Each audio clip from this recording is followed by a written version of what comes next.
أعوذ بالله من الشيطان الرجيم. بسم الله الرحمن الرحيم. تبارك الذي جعل في السماء بروجا وجعل فيها سراجا وقمرا منيرا وهو الذي جعل الليل والنهار خلفة لمن أراد أن يذكر أو أراد شكورا وعباد الرحمن الذين يمشون على الأرض هونا وإذا خاطبهم الجاهلون قالوا سلاما والذين يبيتون لربهم سجدا وقياما والذين يقولون ربنا اصرف عنا عذاب جهنم إن عذابها كان غراما إنها ساءت مستقرا ومقاما والذين إذا أنفقوا لم يسرفوا ولم يقتروا وكان بين ذلك قواما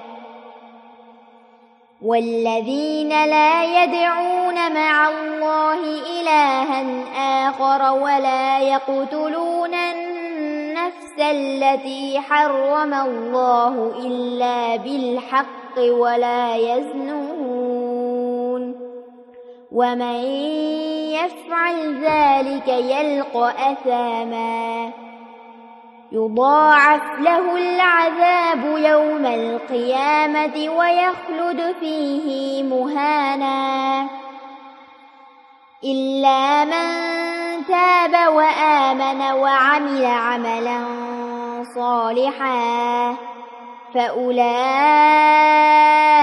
يبدل الله سيئاتهم حسنات وكان الله غفورا رحيما ومن تاب وعمل صالحا فإنه يتوب إلى الله متابا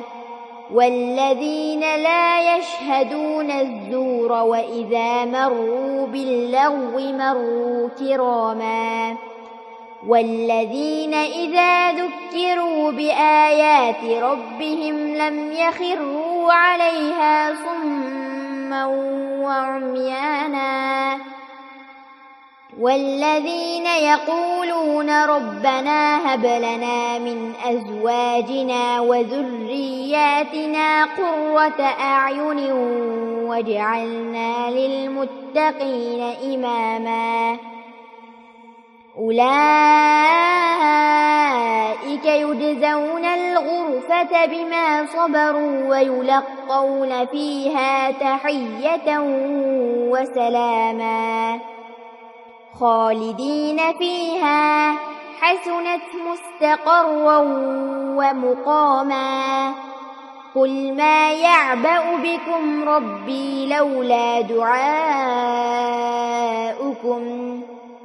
فقد كذبتم فسوف يكون لزاما صدق الله العظيم. سبحان ربك رب العزة عما يصفون وسلام على المرسلين